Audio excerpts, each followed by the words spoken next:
Bon, merci pour l'invitation, Jean-Marie Le Chevalier, Benoît Gauthier et bien sûr Claudine Tiercelin. Donc effectivement, j'ai indiqué dans le titre que j'allais parler de bonne forme. Alors comme vous le savez ou pas, le concept de bonne forme vient de la psychologie de la Gestalt. Donc ça tombe très bien puisque Guillaume a pu... je pense que ça va bien se compléter avec l'exposé de Guillaume Fréchette. Moi, je vais partir d'une certaine acception de cette notion de bonne forme qui n'a aucune valeur historique. Hein. Je ne prétends pas... D'ailleurs, vous allez voir que cette notion va subir plusieurs transformations au fil de l'exposé.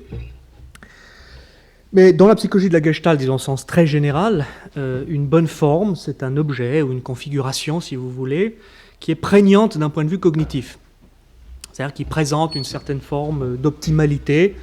Donc il y a un élément, si vous voulez, évaluatif ou normatif dans le concept de bonne forme.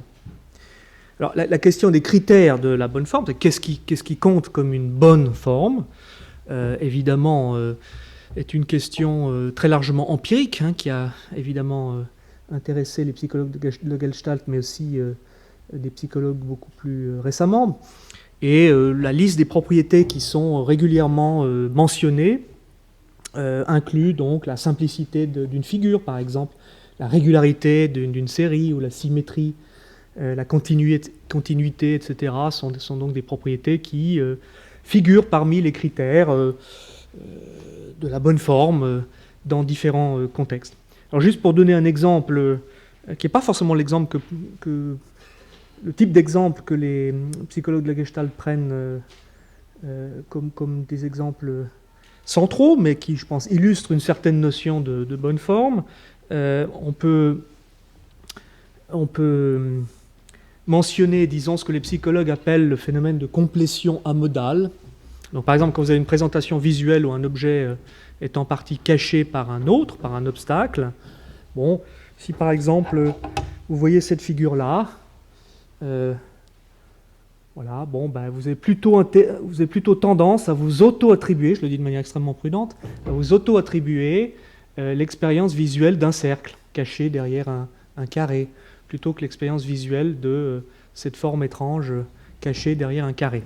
Hein, donc vous avez peut-être tendance à voir un peu plus de ressemblance entre cette figure du milieu et la figure de gauche qu'entre cette même figure et la figure de droite. Hein.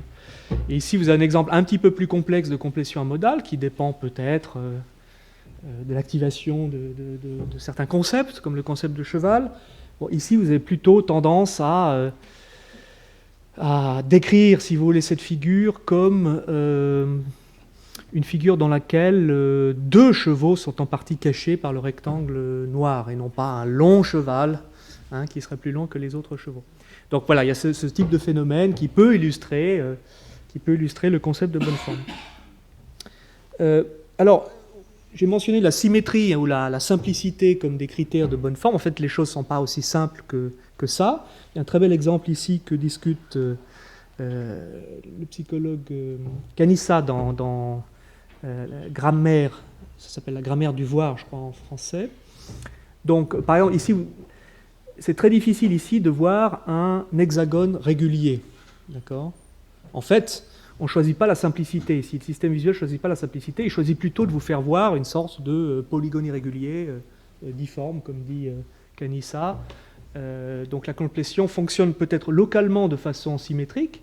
Peut-être localement, on va choisir des hypothèses de simplicité, mais globalement, vous avez une figure qui n'est pas forcément la plus simple possible. D'accord ? Contrairement ici à l'exemple de droite, où vous avez effectivement encore un cas de complétion amodale. En parenthèse, on l'appelle complétion amodale parce que c'est une présentation visuelle, donc elle est spécifique à une modalité sensorielle. Mais si vous voulez, on voit plus de choses que ce qui est à strictement parler présenté visuellement. Hein, donc, et c'est présenté de manière amodale, c'est-à-dire c'est présenté non visuellement, hein, la partie cachée de la figure. Donc vous voyez aussi qu'effectivement, ce n'est pas uniquement les figures qui sont simples ou symétriques du point de vue du sujet qui sont préférées entre guillemets par le système visuel, mais les formes qui sont préférées par le système visuel ou le système perceptif plus généralement sont des formes qui justement engagent ici des principes plutôt de symétrie ou de simplicité locale.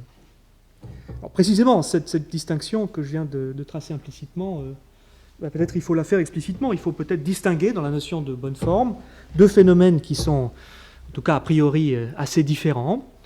La notion de bonne forme peut renvoyer à une sorte de tendance interne au système perceptif, si vous voulez, à se stabiliser sur un percept, à se stabiliser ou à produire une expérience visuelle avec un certain contenu, un contenu spécifique, d'accord, mais ce serait une tendance qui est interne au système visuel.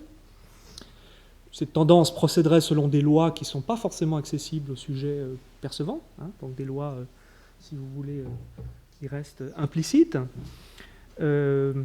Mais on peut aussi, la notion de bonne forme peut aussi renvoyer à quelque chose d'a priori assez différent, qui est une expérience consciente que le sujet voyant ou percevant a à propos de ce qu'il voit, à propos de ce qu'il perçoit, et qui se manifeste éventuellement, qui peut se manifester sous la forme de jugement de préférence.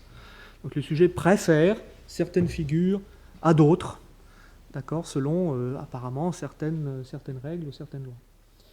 Bon, la relation entre les deux phénomènes n'est pas évidente. Hein, l'expérience consciente de la bonne forme peut ne pas refléter ou refléter seulement partiellement les lois internes au système perceptif. Et en fait, c'est plutôt à cette seconde notion que je vais m'attacher ici, c'est-à-dire à l'idée qu'on a une expérience consciente de la bonne forme. Alors, on n'a peut-être pas le concept de bonne forme, hein, c'est peut-être une expérience qu'ont les animaux, certains animaux également, mais c'est une expérience qui est censée se manifester par des jugements de préférence.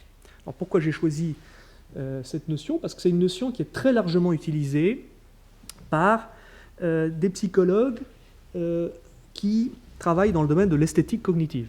Alors, l'esthétique cognitive, c'est un domaine des sciences cognitives qui est relativement peu balisé, donc c'est une science jeune, donc en partie immature, comme vous allez le voir. Ce que l'esthétique cognitive a à dire sur les jugements esthétiques peut paraître, dans certains cas, naïf, et probablement mon exposé va hériter de cette immaturité du champ, mais je voulais interroger, si vous voulez, le rôle ou le statut de l'expérience de la bonne forme au sein d'un certain courant de l'esthétique cognitive. Je ne vais pas du tout parler de neuroesthétique, par exemple, mais juste de certaines expériences, un ensemble d'expériences qui relèvent en fait plutôt de la psychophysique. Donc ce qui m'intéresse, c'est la question générale qui m'intéresse ici, concerne la relation entre la notion de bonne forme, enfin l'expérience de la bonne forme et l'expérience esthétique. Est-ce que l'expérience de la bonne forme, si tant est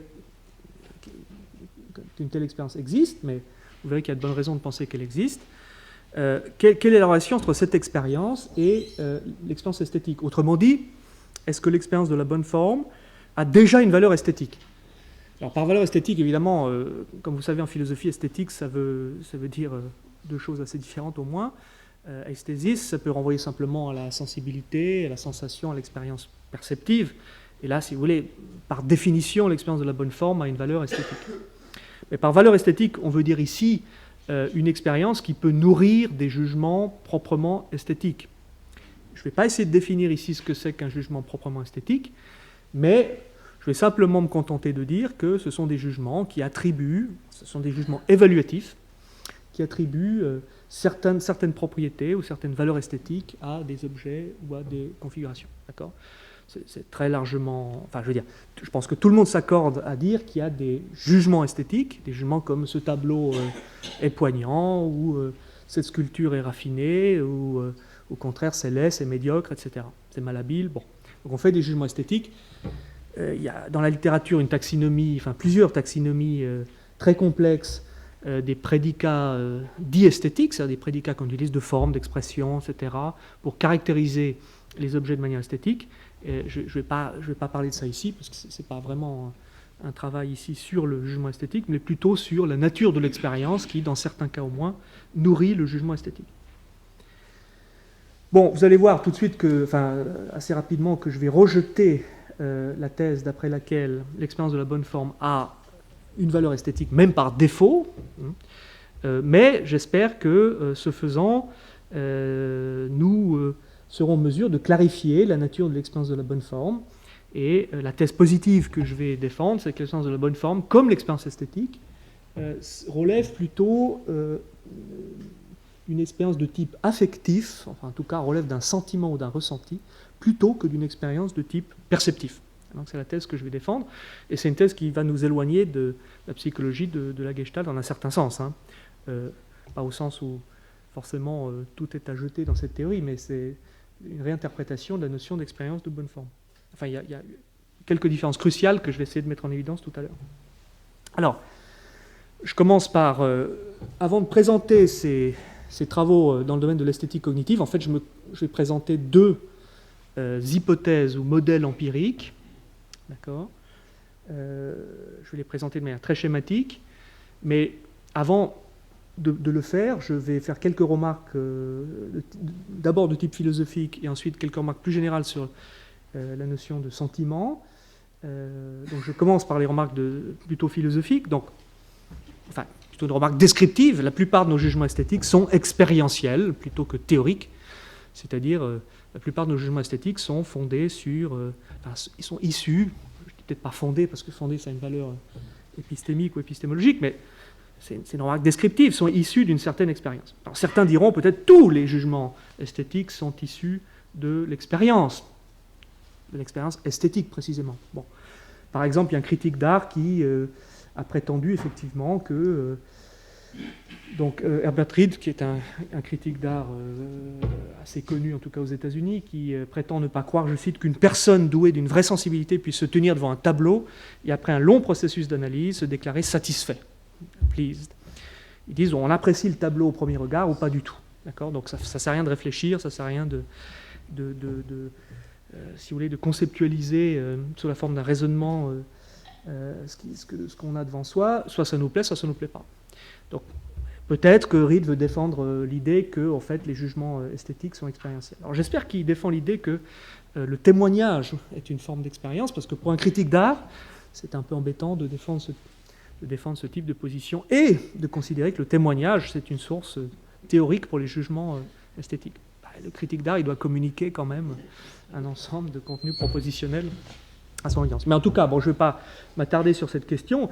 Pour ce qui me concerne, il suffit que certains jugements esthétiques, au moins,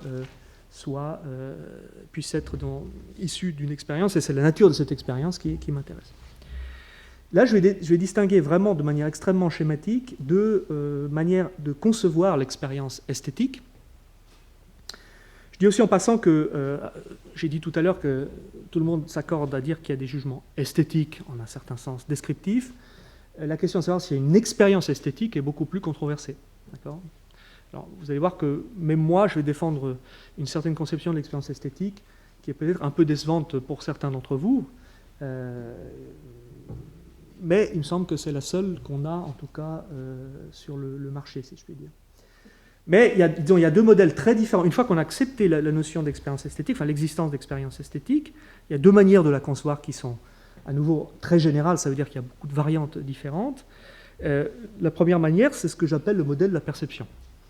D'après le modèle de la perception, le jugement esthétique reflète, si vous voulez, une certaine expérience de type perceptif. D'accord ? Donc de même qu'on juge que la table est brune et rectangulaire sur la base d'une expérience visuelle de la table comme étant brune et rectangulaire, donc il y a un sens dans lequel le contenu du jugement reflète le contenu de la perception, ou même le reprend dans certaines théories. Selon ce modèle, selon le modèle de la perception, alors l'expérience esthétique n'est pas peut-être perceptive au sens où elle serait sensorielle, par exemple, ou uniquement sensorielle, mais c'est une expérience de type perceptif, donc on défend une certaine analogie, on défend une forme étroite de l'analogie entre l'expérience esthétique et la perception. Donc le jugement esthétique est fondé sur un ensemble d'apparences esthétiques. C'est parce que l'objet nous apparaît comme beau, mettons, que je juge qu'il est beau. D'accord ? Donc il y a cette structure qu'on retrouve dans le domaine esthétique qui est déjà dans la formation des jugements de perception sensorielle, des jugements empiriques ordinaires.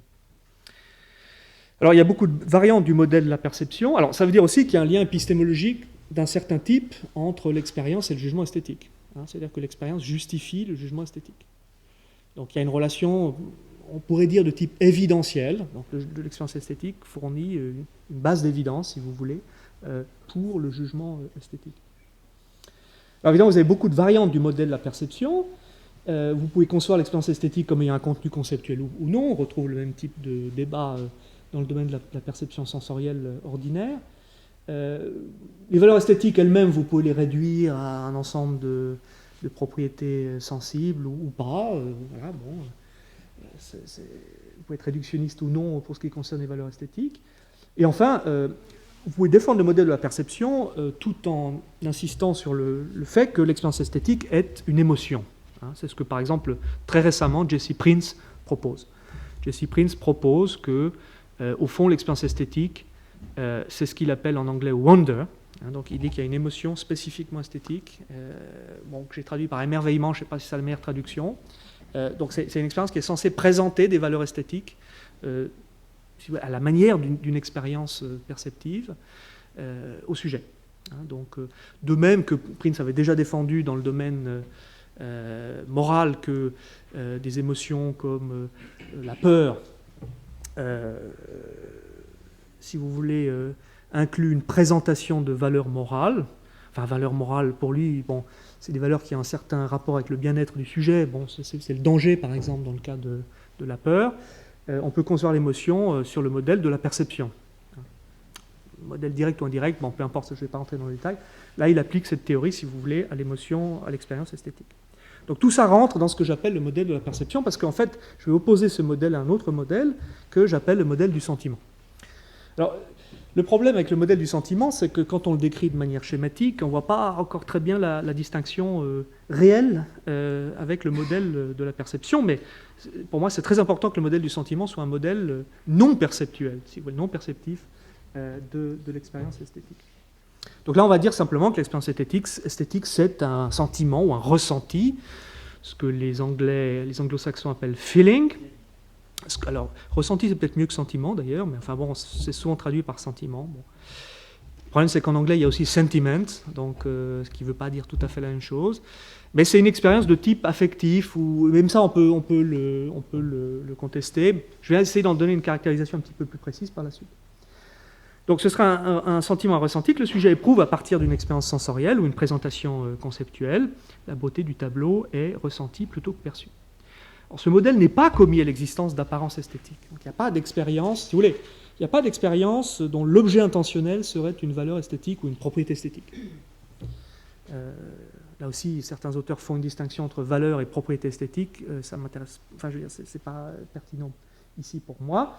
Ce qui compte, c'est qu'il y a un sens dans lequel le jugement esthétique est lié à une expérience, hein, c'est-à-dire que je juge que le tableau est beau parce que je le ressens, mais la relation entre le ressenti et le jugement n'est pas de type, si vous voulez, évidentiel, où il n'y a pas une justification, je vais développer ce point, hein, une justification, si vous voulez, du jugement par l'expérience, par le sentiment. Alors, il y a peut-être une autre forme de justification, mais ce n'est pas une forme de justification interne, c'est-à-dire qu'il n'y a pas de commensurabilité, si vous voulez, entre le sentiment et l'expérience du point de vue de l'intentionnalité. C'est un peu compliqué, mais bon, je vais essayer de développer ça. Alors, ça voudrait dire, si l'expérience esthétique est un sentiment non perceptuel, ça voudrait dire que l'expérience esthétique aurait une dimension, si vous voulez, intuitive. Quand je juge que la table est rectangulaire sur la base d'une expérience visuelle de la rectangularité de la table, d'une certaine manière, si on me demande pourquoi je juge que la table est rectangulaire, je peux apporter un certain nombre de considérations sur la base de mon expérience visuelle. Je peux dire, je la vois rectangulaire déjà. Mais je peux faire un certain nombre de choses. Je peux amener mon interlocuteur à porter son attention sur certains traits de la scène. D'accord ? Je peux améliorer ma relation visuelle à l'objet. Attends, tu penses que la table n'est pas rectangulaire ? je vais allumer la lumière, hein, je vais faire un peu plus de lumière. Donc je peux faire ce qu'on appelle dans la littérature des actions épistémiques. Hein. C'est-à-dire, je peux faire quelque chose qui reste sur le terrain de l'expérience visuelle en un certain sens. D'accord ? Je m'approche de l'objet, j'allume la lumière, je le touche. Si on est dans le domaine, enfin, je veux dire, si on introduit d'autres modalités sensorielles. Donc il y a des actions épistémiques qui me permettent, si vous voulez, d'améliorer ou d'optimaliser ma relation visuelle ou perceptive à l'objet. Dans le cas des sentiments, il n'y a pas d'action épistémique de cette sorte. D'accord ? Alors, il y a un sentiment qui est beaucoup étudié par la psychologie, et c'est un sentiment qui va jouer un rôle important dans ce qui suit, c'est le sentiment de familiarité. Donc, vous voyez quelqu'un dans un colloque, et puis il s'approche de vous, il s'apprête à vous saluer, Il vous semble familier, d'accord, mais peut-être vous n'arrivez pas sur le moment à retrouver son nom. Je pense que ça arrivait à tout le monde. Ça arrive plus à certaines personnes qu'à d'autres, semble-t-il. Malheureusement, il n'y a rien que vous puissiez faire, hein, je veux dire, sur le terrain de la perception en tout cas, pour, entre guillemets, améliorer votre relation cognitive à la personne. Améliorer votre relation cognitive à la personne, ça voudrait dire retrouver son nom, par exemple. D'accord ? Et même le sentiment de familiarité lui-même, c'est un sentiment relativement diffus. Ce n'est pas quelque chose que vous pouvez, sur lequel vous pouvez vous focaliser, sur lequel vous pouvez diriger votre attention d'une manière qui peut-être révélerait le nom de la personne en question. Bon. En tout cas, c'est ce qu'on peut essayer de défendre. On peut essayer de défendre qu'il n'y a pas d'action épistémique dans le cas des sentiments, ou en tout cas, ce n'est pas des actions qui sont de même nature que les actions épistémiques qu'on peut faire sur le terrain de la perception.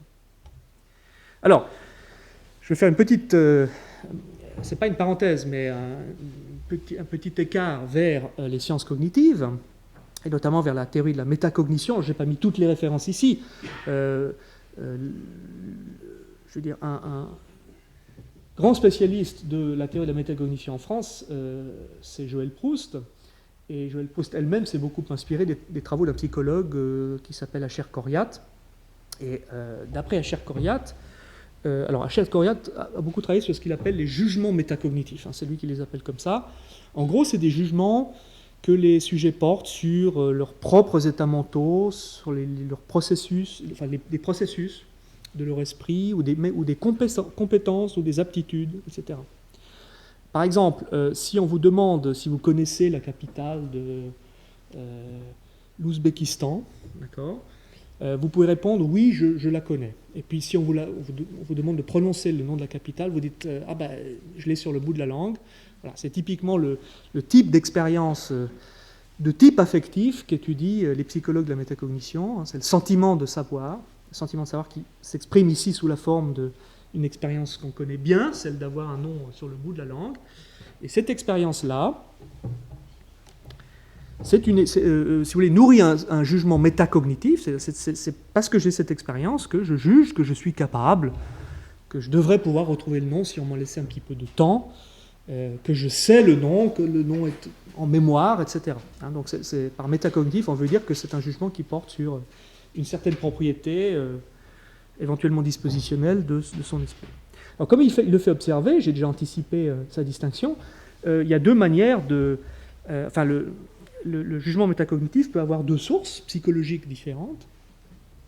Il peut être fondé sur une théorie, c'est-à-dire le jugement métacognitif peut être la conclusion d'un raisonnement explicite que le sujet conduit. Le sujet peut se dire qu'il était très bon en géographie au lycée, et que c'est une question de type géographique ou géopolitique qu'on lui pose, et donc il devrait être capable de répondre à cette question. Voilà, le sujet, il a simplement fait un raisonnement dont la conclusion était « oui, je suis capable de retrouver le nom ». Mais Khoriat nous explique aussi, et il a raison évidemment, que dans d'autres cas, il n'y a pas de théorie, mais il y a un ressenti ou un sentiment spécifique, par exemple le sentiment de savoir. Ce que les psychologues appellent « feeling of knowing » ou « feeling of not knowing », au cas où, au contraire, j'ai un sentiment d'ignorance. Même si on peut se demander si le sentiment d'ignorance n'est pas juste l'absence du sentiment de savoir. Ah, si vous me posez une question très technique sur, je ne sais pas, tel composant électronique, tel transistor PNP ou NPN, etc., il se trouve que j'ai fait un peu d'électronique à l'époque. Maintenant, ça n'existe plus, ces transistors, ils sont trop petits. Bon, si on me pose une question, je peux n'avoir aucun ressenti, je veux dire, je ne sais même pas comment commencer, où commencer si je devais répondre à cette question. D'accord ? Tandis que quand on me pose une question du type « quelle est la capitale du Pérou ?» ou éventuellement de l'Ouzbékistan, là je peux effectivement, j'ai l'impression de pouvoir, donc c'est un sentiment de pouvoir répondre à la question. Alors ce que dit Khoriat, ce qui est assez intéressant, et c'est en fait ce que j'aimerais reprendre ici, il nous explique que les jugements métacognitifs qui sont fondés sur une théorie sont sensibles au contenu en l'occurrence par exemple de la question qu'on vous pose. On vous pose une question, est-ce que vous connaissez la capitale de ? Évidemment, si vous faites un raisonnement du type « j'étais bon en géographie », c'est que vous avez identifié le contenu de la question, enfin le domaine si vous voulez, que concerne la question. Et donc, les jugements métacognitifs issus d'une théorie sont des jugements qui sont sensibles au contenu. Alors que selon Khoriat, les jugements métacognitifs liés au sentiment repose sur ce qu'il appelle des indices mnémoniques dépourvus de contenu qui concernent la qualité du processus et en particulier la fluidité avec laquelle l'information est encodée et rappelée. Alors, la fluidité, c'est le terme que j'utilise pour traduire fluency, qui est une sorte de saint graal dans la théorie de la métacognition.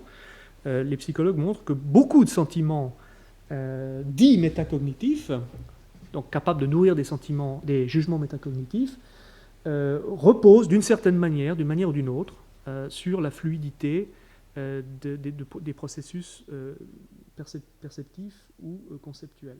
Et vous allez voir que ça va jouer un rôle important dans le domaine de l'esthétique cognitive. Donc je vais expliquer cette notion. Et ce qui m'intéresse ici pour l'instant, c'est juste l'idée que les sentiments métacognitifs, sentiment de savoir, sentiment de familiarité, sentiment de confiance, sentiment de certitude, sentiment d'incertitude, le sentiment que quelque chose a changé dans la scène, mais vous ne savez pas quoi, le sentiment que déjà vu, le sentiment de déjà vécu, etc., sont des notions que les psychologues avaient un peu oubliées depuis William James, sans doute à cause de la parenthèse behavioriste, mais qui sont étudiées avec beaucoup d'attention dans la psychologie aujourd'hui.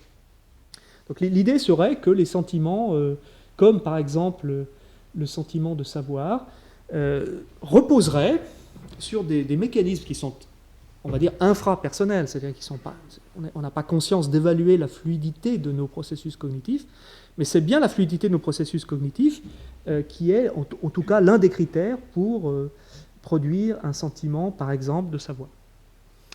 Bon, je ne vais pas détailler, mais par exemple, pour le sentiment de savoir, ça peut être simplement la familiarité de la question. Je ne vais pas trop m'étendre parce que je n'ai jamais terminé mon exposé.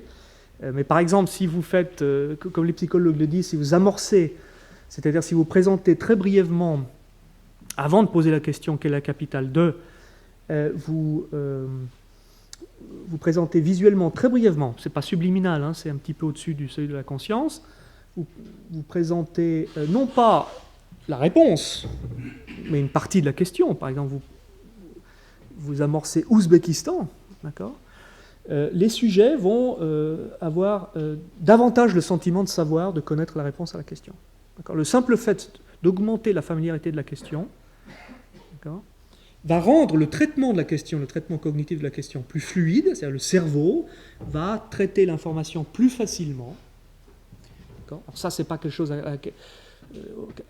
auquel j'ai accès consciemment, en tant que tel, évidemment, je n'ai pas accès à la fluidité de mes processus cognitifs en tant que tel. Mais par contre, ce qui va se produire, c'est un sentiment ou un ressenti qui va être l'émanation consciente de l'opération de ces mécanismes. D'accord ? Donc ça va augmenter le sentiment de familiarité et ça va, disons, nourrir mon jugement que je suis capable de répondre à la question, puisqu'après tout, elle m'est plus familière qu'une question qui porterait sur la microélectronique.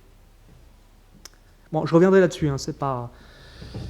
Alors, qu'est-ce que c'est que cette expérience ? J'ai dit que c'était une expérience de type affectif, l'expérience du ressenti. Bon, il se trouve que j'ai défendu ailleurs que c'est une expérience corporelle en un certain sens de corporel, hein, en un sens un peu élargi. Mais rien dans ce que je vais dire ne dépend de cette interprétation. Par contre, ça c'est une thèse beaucoup plus controversée, il se trouve que les sentiments n'ont pas d'intentionnalité intrinsèque. Donc si j'ai raison, évidemment, c'est une différence fondamentale avec le modèle de la perception. Parce que l'expérience perceptive a une intentionnalité intrinsèque. D'accord ? Les sentiments ont une intentionnalité dérivée, pas tout à fait comme l'intentionnalité des mots, mais c'est un peu intermédiaire entre l'intentionnalité de la perception et l'intentionnalité du langage, ou plutôt des mots. On dit que les mots ont une intentionnalité dérivée, c'est-à-dire que l'association évidemment avec le sens est conventionnelle. C'est pas tout à fait la même chose qui se passe avec les sentiments, mais parce qu'il y a une contrainte sur l'interprétation des sentiments, mais ces sentiments n'ont pas d'intentionnalité intrinsèque. Alors je ne peux pas le montrer, le prouver, je signale juste une expérience parmi, à mon avis, d'autres, qui le montre. En fait, on demande à deux groupes d'enfants, donc c'est Polaris, un psychologue du développement anglais, qui a demandé, et ses collaborateurs, ils ont demandé à deux groupes d'enfants, des enfants de 8 ans d'un côté, des enfants de 11 ans de l'autre, de lire une histoire. Et dans cette histoire, il y avait un certain nombre de phrases un peu incongrues, soit d'un point de vue syntaxique, soit d'un point de vue sémantique. Donc c'était des phrases qui étaient plus compliquées que les autres, peut-être plus longues, avec plus d'enchâssement, ou tout simplement des phrases qui introduisent des incongruités sémantiques, hein, des phrases qui sont un peu plus difficiles à comprendre, etc. Alors on a observé le comportement des enfants des deux groupes, et on s'est aperçu qu'ils ont le même comportement primitif, si vous voulez, dans les deux cas, c'est-à-dire qu'ils ralentissent la lecture. Donc il y a un contrôle qui est spontané de la part des enfants. Ils ralentissent la lecture quand ils arrivent aux phrases difficiles. Par contre, seuls les enfants plus âgés ont été capables de repérer, quand on leur demande, les phrases bizarres, étranges, qu'ils avaient pu lire dans le récit. D'accord ? Donc, une manière d'interpréter ça, c'est de dire qu'au fond, les enfants des deux groupes ont ressenti exactement les mêmes sentiments de difficulté. Hein. Le travail porte sur les sentiments de difficulté ici. Mais alors, le sentiment de difficulté, c'est un sentiment de dysfluidité, c'est-à-dire c'est un sentiment qui est corrélé à l'absence de fluidité de traitement. Hein, donc le sentiment de difficulté, c'est une sorte d'émanation consciente et inarticulée de mécanismes non conscients, infrapersonnels, tout ce que vous voulez, qui sont sensibles à la qualité, et en l'occurrence à une dégradation de la qualité d'un traitement cognitif qui est la lecture. Hein, on lit plus difficilement, donc ça produit un sentiment de difficulté. Donc on pourrait dire que tous les enfants ont les mêmes sentiments de difficulté, mais seuls les enfants de 11 ans ont été capables de recruter ces sentiments dans la formation de jugement de difficulté. Okay. Donc les sentiments de difficulté n'ont pas d'intentionnalité intrinsèque, c'est des états corporels ou quasi-corporels, mais on les associe avec des contenus propositionnels qu'on peut déployer dans des jugements. Il y a aussi une autre chose qui est très importante, il faut que j'avance un peu, c'est aussi quelque chose qui a été mis en évidence par Coriat. Bon, c'est un peu abstrait cette partie, mais j'espère ensuite, quand je vais parler d'expérience esthétique, d'appliquer un tout petit peu ces notions. Donc j'introduis uniquement les notions dont j'ai besoin.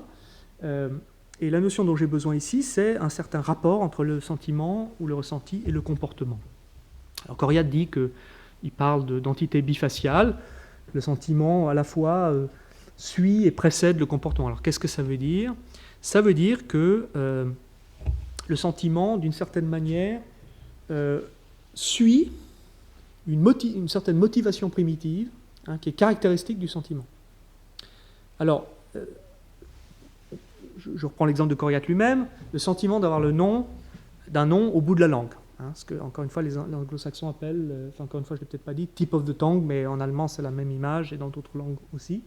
Donc ce sentiment très caractéristique, il y a de très belles pages de William James sur ce sentiment d'un gap, hein, d'un trou, d'une lacune. On n'arrive pas à retrouver le nom, mais on sait qu'il est là. D'accord ? Donc ce sentiment-là, il semble qu'il soit en partie constitué par une tentative primitive de fouiller sa mémoire. C'est-à-dire qu'en fait, vous savez que ça vaut la peine de fouiller sa mémoire. Ce n'est pas comme la question sur la microélectronique, où le cerveau il sait que ça ne vaut même pas la peine de faire quelque chose pour essayer de donner la réponse, on ne la connaît pas.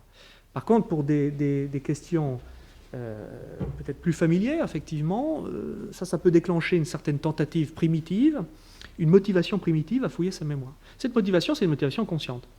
Et je l'appelle primitive parce que, justement, elle peut différer du comportement délibéré qu'on peut avoir à partir du sentiment de savoir que constitue l'expérience tip of the tongue.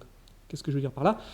Je veux dire par là que même quand on a ce sentiment-là, même si on n'a pas envie de perdre de temps à chercher le nom de la personne parce qu'on a autre chose à faire, d'accord, c'est un phénomène très irritant et très agaçant, on continue à chercher le nom. D'accord, donc à cette motivation-là qui, d'une certaine manière, a une forme de modularité, si vous voulez, c'est pas la modularité au sens strict, mais c'est une motivation qui peut persister en dépit du fait que vous avez mieux à faire, et donc en fait vous cherchez à, si vous voulez, occuper votre esprit ailleurs. Bon, ça c'est un cas où la motivation qui suit le comportement, qui suit le ressenti, pardon, c'est une motivation qui est contraire à la motivation primitive, qui est de fouiller son esprit, donc de tenter le rappel, mais ça peut être aussi un comportement qui est en harmonie d'une certaine manière avec cette motivation primitive. Ça peut être, par exemple, la motivation on se demande explicitement si le nom commence par un A, s'il commence par un B, s'il commence par un C. Donc ça c'est, si vous voulez, c'est un comportement délibéré, mais qui a en un certain sens le même objectif que la motivation primitive, c'est-à-dire provoquer le rappel. Alors, est-ce que le sentiment esthétique, peut être métacognitif en ce sens? Alors, les jugements esthétiques ne sont pas eux-mêmes métacognitifs. Évidemment, les philosophes nous disent que Kant nous dit que le jugement esthétique, ça nous concerne, ça concerne notre relation au monde. Donc, en ce sens-là, le jugement esthétique est métacognitif. Mais il n'est pas forcément explicitement métacognitif, parce qu'après tout, le contenu du jugement esthétique, c'est juste l'attribution d'une propriété à un objet. D'accord ? Mais on pourrait dire qu'en dépit du fait que le jugement esthétique ne soit pas explicitement métacognitif, le sentiment qui nourrit ce jugement peut être conçu comme l'émanation consciente et inarticulée de certains processus évaluatifs relatifs à la qualité de nos processus perceptifs et ou conceptuels. D'accord ? Donc l'idée serait que le sentiment esthétique reflète, si vous voulez, la qualité de certains processus perceptifs et ou conceptuels, d'accord, plutôt que le contenu de la perception. Donc c'est ça l'idée. D'accord ? Alors, effectivement, c'est une idée qui a été, pas articulée de cette façon, puisque j'ai essayé de l'articuler quand même sur un plan, en tout cas, en partie philosophique, en partie empirique, mais aussi en partie philosophique. Mais c'est bien cette idée qui est à l'œuvre dans certaines hypothèses dans le domaine de l'esthétique cognitive. Et là, je vais en fait vous présenter deux modèles, un modèle assez simple qui a eu beaucoup d'influence, et puis un modèle qui est meilleur, à mon avis, qui est incomplet mais qui est meilleur. Et ça va illustrer la question qui m'intéresse à nouveau, c'est la relation entre l'expérience de la bonne forme et l'expérience esthétique. Alors cette théorie, c'est la théorie de la fluidité, en fait plutôt la fluidité processuelle, mais peu importe, fluidité cognitive. C'est une théorie qu'on doit à un psychologue qui s'appelle Rolf Reber, qui est un auteur important dans le domaine de la métacognition. Donc chez lui c'est très clair, l'expérience esthétique c'est un sentiment qui reflète la fluidité processuelle, processing fluency, ou l'aisance subjective avec laquelle une opération mentale est effectuée. Bon, dans certains textes il y a une petite ambiguïté qui fait bondir les philosophes, apparemment un peu moins les psychologues. Évidemment, il faut distinguer la fluidité des processus et l'expérience consciente qui est en relation avec cette fluidité. D'accord ? La fluidité des processus, c'est un fait sur nos processus, sur la manière dont le cerveau fonctionne. La thèse d'après laquelle on aurait accès, même de manière inarticulée, sous la forme d'un ressenti, à cette fluidité, c'est une thèse qui est évidemment distincte et indépendante de la première. D'accord ? Mais ce que veulent dire Reber et compagnie, et ses collaborateurs, c'est que, alors ça c'est une citation, plus la manière dont le sujet percevant peut effectuer des processus relatifs à l'objet est fluide, c'est du français j'espère, plus sa réponse esthétique sera positive. En gros, plus le traitement visuel, par exemple dans le cas des arts visuels, plus le traitement visuel d'un objet est fluide, plus la réponse esthétique sera positive. D'accord ? Donc plus l'évaluation esthétique de l'objet que le cerveau traite d'une certaine manière va être positive. Donc une fluidité processuelle élevée va engendrer un sentiment positif, ce qu'ils décrivent comme une forme de plaisir ou de contentement ou d'agréabilité, si vous voulez. Et ce serait cette forme de plaisir qui nourrit des jugements esthétiques spontanés dans un contexte approprié. Cette relativité au contexte, j'y reviendrai parce que c'est important même pour ces auteurs-là. Donc en gros, ce que font les auteurs, si vous voulez, c'est qu'ils présentent au sujet des figures et leur demandent laquelle ils préfèrent. D'accord ? Et dans les premières expériences de Reber, on a même présenté des figures qui n'avaient probablement peu ou pas du tout de valeur esthétique. Donc c'est des polygones réguliers ou irréguliers. On dit, mais qu'est-ce que vous préférez ? Bon, je préfère celui-là, ou je préfère celui-ci. Et donc on a fait une statistique des réponses des sujets, et on s'est rendu compte que, effectivement, plus le traitement visuel était fluide, alors il faut une certaine théorie de la fluidité des processus, plus la préférence était grande de la part des sujets. Plus les sujets préféraient les formes qui suscitaient ce type de traitement. Et ce qui est intéressant, c'est qu'ils ne font pas de référence à la psychologie de la Gestalt, mais en réalité, les critères qui déterminent si un processus est ressenti comme fluide, du moins dans le domaine de la perception, recoupent les critères traditionnels de la bonne forme. Donc on va préférer des figures simples à des figures complexes, on va préférer des figures symétriques à des figures asymétriques, on va préférer de bons contrastes perceptifs, des contrastes perceptifs tranchés, plutôt que des dégradés, et ainsi de suite. D'accord ? Donc il y a des centaines d'expériences qui ont été faites pour démontrer, pour mettre en évidence tel ou tel trait, mais la méthodologie, c'est toujours la même. La méthodologie, c'est on provoque chez le sujet des jugements de préférence. Et on suppose que ces jugements de préférence sont des jugements esthétiques. Évidemment, ce n'est pas clair du tout, et je reviendrai là-dessus.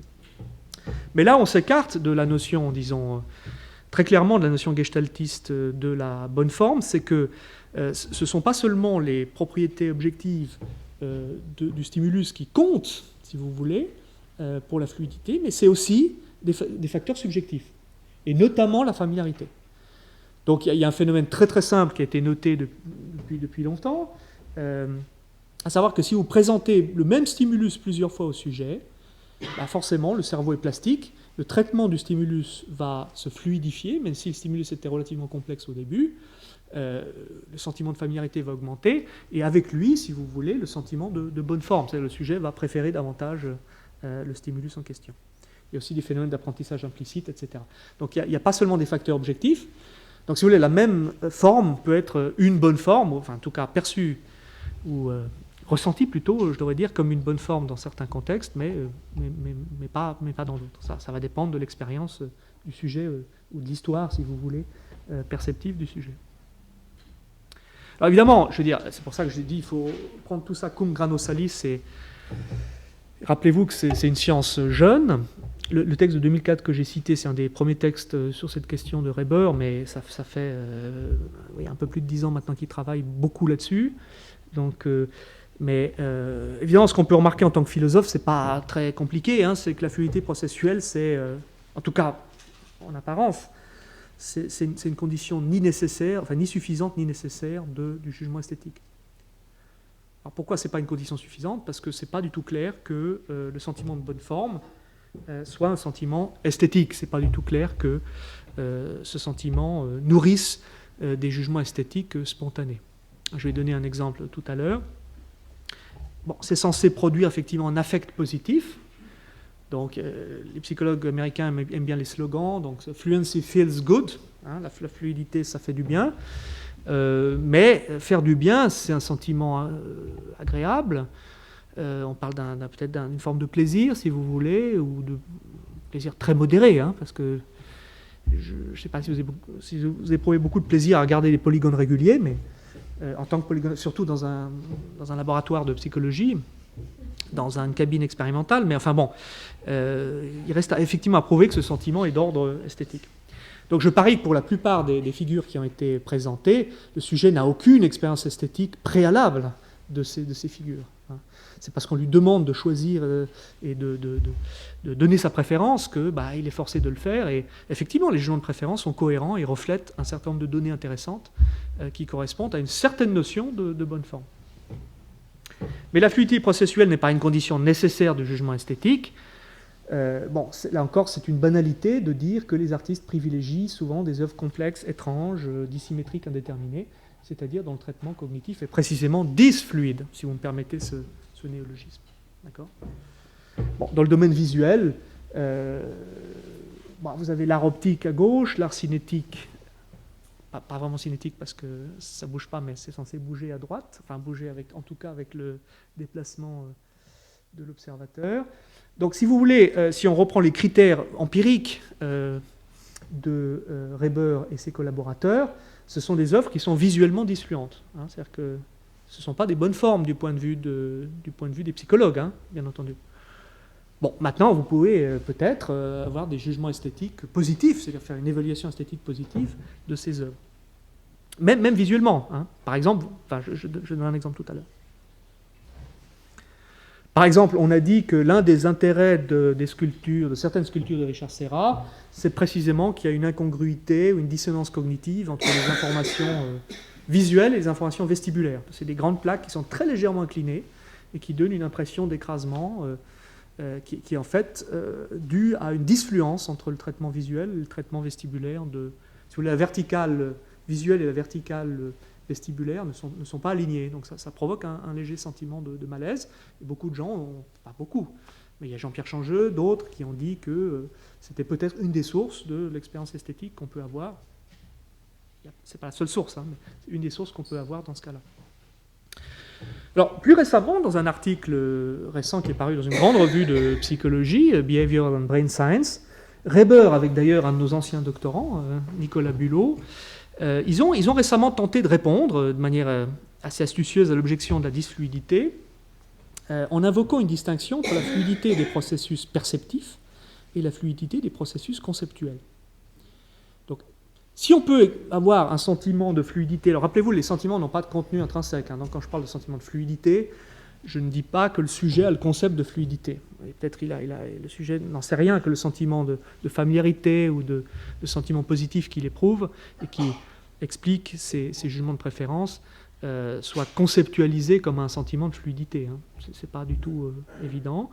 Mais ce qui est intéressant, c'est qu'ils ont étendu le concept de fluidité de la perception, si vous voulez, au processus cognitif, je ne dis pas supérieur, mais des processus cognitifs de type conceptuel. Et au fond, ils nous disent quelque chose qui est assez juste, c'est-à-dire qu'ils nous disent, mais un sentiment de dysfluidité perceptuelle peut parfaitement coexister avec un sentiment de fluidité conceptuelle, et c'est peut-être comme ça qu'il faut comprendre certaines œuvres. Par exemple, Bridget Riley provoque une dysfluence visuelle, d'accord ? Mais ça peut-être, sur un plan conceptuel, ça nous invite à nous interroger sur la relation visuelle elle-même. Hein, ça nous invite, après tout, la relation visuelle est normalement transparente. On ne fait pas attention à notre relation visuelle au monde, on fait attention aux objets qu'on voit, mais pas à la relation elle-même. Mais ce type d'œuvre, peut-être, nous force le spectateur à réfléchir à sa relation à l'objet. Donc, comme disait le capitaine Haddock, il y a du chimie dans la vision. Je ne sais pas si ça vous dit quelque chose. C'est quand il voit le poste de télévision dans les bijoux de la Castafiore. Et puis ça fait comme ça, hein, comme les œuvres de Bridget Riley. Ou les œuvres d'art cinétique, et il dit il y a du chimie dans la vision. Bon, ouais, ça fait réfléchir le capitaine Haddock sur la vision elle-même. Enfin, est-ce que le chimie il est dans l'objet ou il est en moi, etc. Donc ça, c'est une remarque qu'ils font qui est assez juste.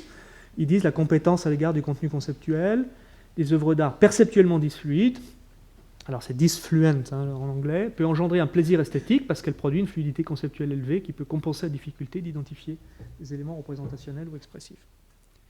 Donc, pour ainsi dire, on pourrait dire que dans leur dernière théorie, la fluidité a toujours le dernier mot, même si l'expérience esthétique implique toujours, pas toujours, mais implique souvent, peut-être même toujours, des affects négatifs. Après tout, il y a beaucoup d'œuvres qui provoquent le malaise, qui suscitent beaucoup d'émotions négatives, le dégoût, la tristesse, le mépris parfois. Hein, il y a des œuvres qui travaillent sur le mépris. Bon.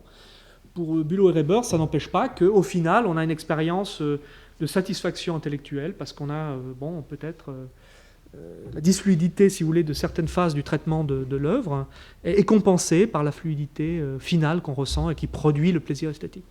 Alors, personnellement, je ne suis pas convaincu. Là, j'ai mis des œuvres. Bon, on parlait de Peter Halley au déjeuner. J'avais mis un Peter Halley. Ça, c'était pour illustrer le fait que... Bon, ça, c'est des œuvres qui sont relativement fluentes. J'ai très peu de temps. Oui. Qui sont relativement fluentes d'un point de vue perceptif. Donc, elles devraient... Bon, j'ai pas le temps de commenter ça. Enfin, par exemple, Baudevin travaille beaucoup sur le sentiment de familiarité ou le sentiment de déjà-vu. Et on pourrait dire que c'est beaucoup de ces tableaux qui reprennent des motifs du graphisme ou de la publicité. Mais souvent, c'est des motifs qui sont eux-mêmes... emprunté à l'histoire de l'art. D'accord ? Donc il y a une sorte de réappropriation, si vous voulez, de ces motifs. Et il travaille beaucoup sur le sentiment de déjà-vu, c'est-à-dire qu'on peut avoir le sentiment d'avoir déjà vu ce motif quelque part, et évidemment de pas toujours savoir pourquoi. Souvent c'est très local, hein, c'est un artiste genevois, donc parfois c'est des choses qui sont accessibles seulement aux...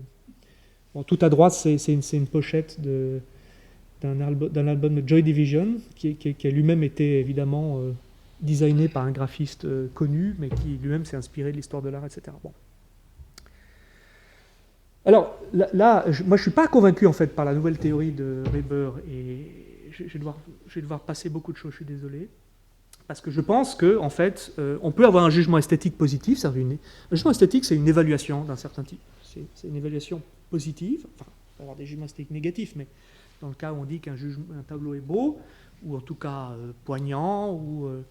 on fait un jugement esthétique qui est un jugement évaluatif positif, Donc comme dit Jesse Prince, il est, en ce sens, l'émotion, si l'expérience, enfin si le sentiment est une émotion, c'est pas sûr, mais c'est une émotion appétitive, évaluée positivement, mais c'est tout à fait, comment dire, Jesse Prince est un des seuls à remarquer ça, dans la littérature analytique récente.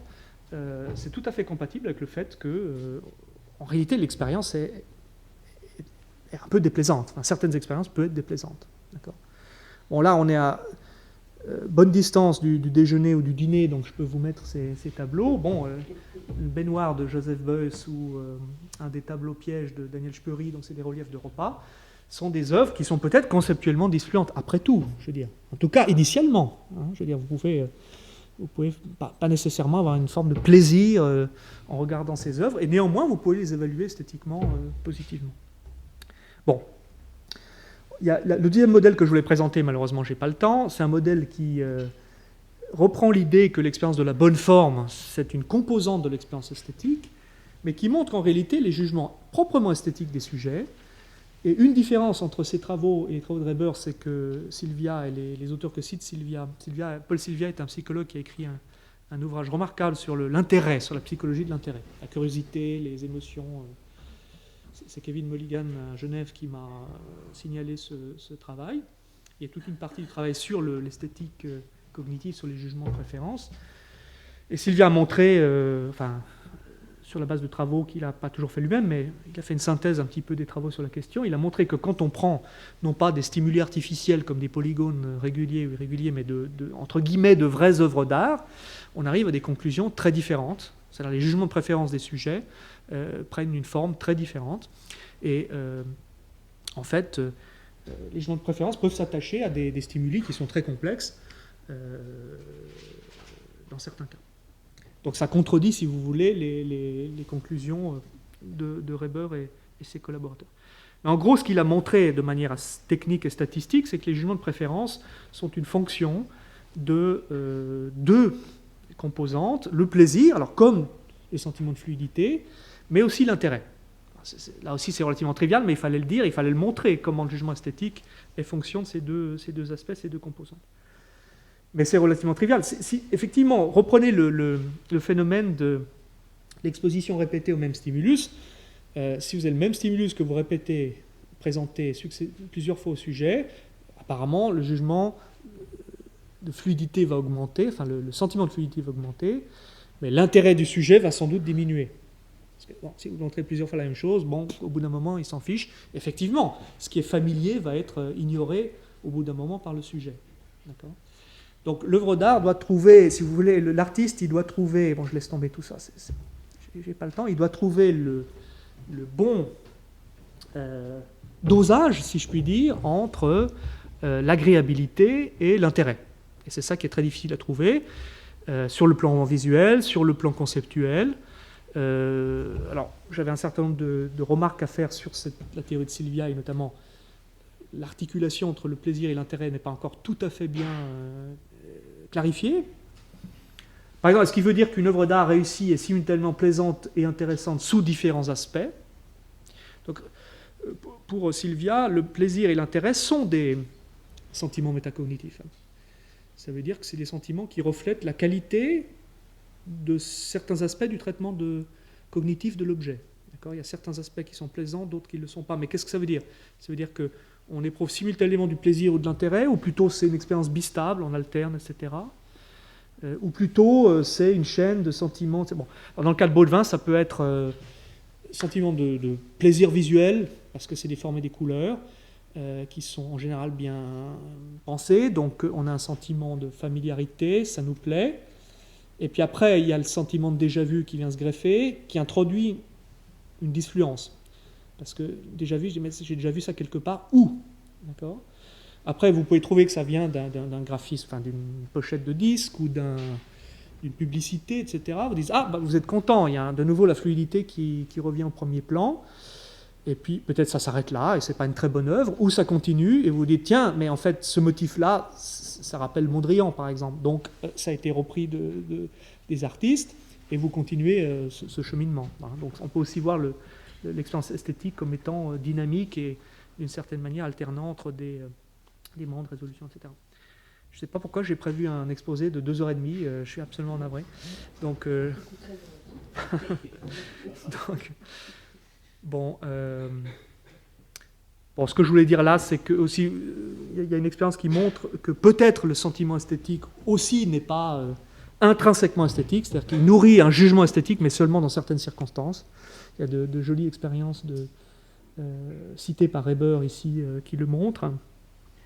En gros, des sujets invités dans un premier temps à former des jugements esthétiques à l'égard de figures. En fait, oui, je crois que c'était des peintures là, dans cette expérience. Enfin, pas des stimuli artificiels, mais des œuvres d'art tirées de l'histoire de l'art, plus ou moins récentes. Donc, ils forment des jugements esthétiques. Et puis ensuite, on leur dit, mais attention, vos jugements ont été influencés. Il y avait de la musique, vous avez entendu, il y avait de la musique qui a influencé vos jugements. Et on refait l'expérience avec des stimuli qui ont les mêmes propriétés ou des propriétés analogues, et on s'aperçoit que les jugements esthétiques des sujets sont très différents. En fait, les sujets professent ne plus avoir d'expérience esthétique relativement au type de figure qui suscitait apparemment des jugements esthétiques dans la première phase de l'expérience. D'accord ? Donc ça laisse suggérer qu'ils ont peut-être les mêmes expériences métacognitives, parce que la qualité ou la mauvaise qualité, la bonne ou la mauvaise qualité du traitement cognitif est la même. Simplement, ils ont cessé d'associer ces sentiments à des jugements esthétiques. Et d'ailleurs, quand j'ai lu Sylvia, j'ai pensé au sentiment de Unheimlichkeit de Freud, l'inquiétante étrangeté, parce que c'est un sentiment qui mêle justement familiarité et étrangeté, hein, qui introduit des formes d'opacité. Bon, l'exemple le plus simple que donne Freud, c'est le mannequin. Hein, donc vous avez un sentiment de familiarité parce que le mannequin est humanoïde, donc vous reconnaissez une figure humaine, mais en même temps vous avez un sentiment d'étrangeté parce que vous avez des attentes que vous auriez en présence d'un être humain sont déçues parce qu'évidemment le mannequin ne se comporte pas comme un être humain, et donc ça produit une expérience un peu étrange. Freud dit que cette expérience est omniprésente dans le domaine esthétique, mais il dit qu'elle n'est pas essentiellement esthétique. Hein. Mais on pourrait dire, voilà, c'est un sentiment esthétique, simplement. Savoir s'il nourrit des sentiments, des jugements esthétiques, ça dépend du contexte, évidemment. De quel contexte, ça c'est une question très importante. Probablement,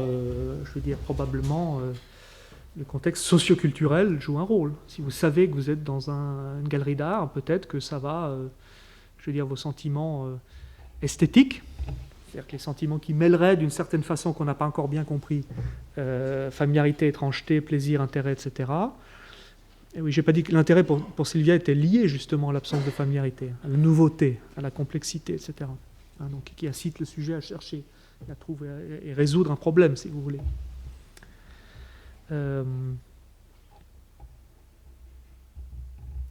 Voilà.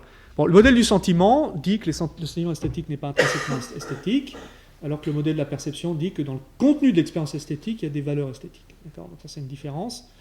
Le modèle de la perception est commis, si c'est un modèle de la perception véridique, à l'existence de valeurs esthétiques. Sauf si, évidemment, on a une théorie de l'illusion. Si on pense qu'il y a une perception esthétique, mais elle est toujours non véridique.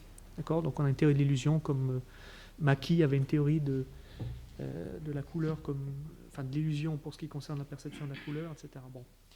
Mais en général, les partisans du modèle de la perception sont des réalistes esthétiques, pensent que les valeurs esthétiques existent et qu'elles sont révélées par exemple, l'émotion d'émerveillement. D'accord ? Le modèle du sentiment est neutre à l'égard de l'existence de valeurs esthétiques, mais je veux dire simplement qu'il est compatible avec le réalisme esthétique. Bien sûr, il faut établir la vérité du réalisme esthétique, ce sera ma dernière remarque. Hein. Il faut l'établir indépendamment. Mais si vous êtes convaincu qu'il y a des valeurs esthétiques, vous pouvez toujours concevoir le sentiment comme une expérience qui covarie, en fait, qui n'est pas, si vous voulez, le dévoilement d'une apparence esthétique, mais qui pourtant covarie avec des valeurs esthétiques qui sont reconnues ou non par le sujet. Et d'ailleurs, Coriat a fait aussi une recherche sur la fiabilité du sentiment de savoir. Le sentiment de savoir, on peut le manipuler très facilement en laboratoire. Donc j'ai donné un exemple, si vous amorcez une partie de la question, vous augmentez le sentiment de savoir. Mais évidemment, il peut être illusoire, le sujet peut avoir un sentiment de savoir, et quand on lui demande d'effectivement répondre à la question, il est perdu, il ne répond pas à la question. Donc son sentiment de savoir est illusoire en ce sens. Mais Coriat a montré que dans des conditions écologiques, c'est-à-dire dans la vie ordinaire, le sentiment de savoir est fiable. C'est-à-dire que la plupart du temps, quand vous avez ce sentiment-là, même s'il n'a aucune corrélation avec le contenu de la question en mémoire, hein, je veux dire, on évalue la qualité d'un processus, pas son contenu, il y a quand même une covariation. Le cerveau est ainsi fait, c'est l'architecture cognitive du cerveau humain qui fait que quand on a ce sentiment, la plupart du temps, c'est qu'on va se souvenir. D'accord ? Donc il y a une certaine fiabilité. Bon, on pourrait dire la même chose du sentiment esthétique. Le sentiment esthétique covarie avec l'instanciation de valeurs esthétiques, éventuellement relationnelles. Voilà. Ce n'est pas quelque chose que je défends, mais c'est juste, je dis que le modèle du sentiment n'est pas commis à une forme d'antiréalisme esthétique. Bon, désolé d'avoir été un tout petit peu long.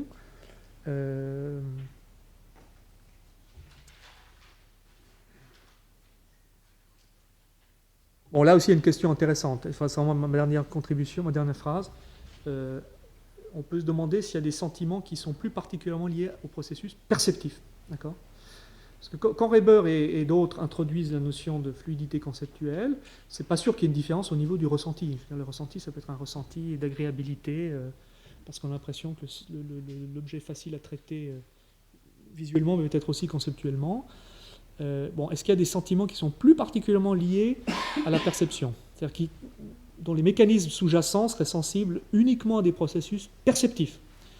Alors, on a pu le dire pour le sentiment d'incertitude perceptuelle ou perceptive.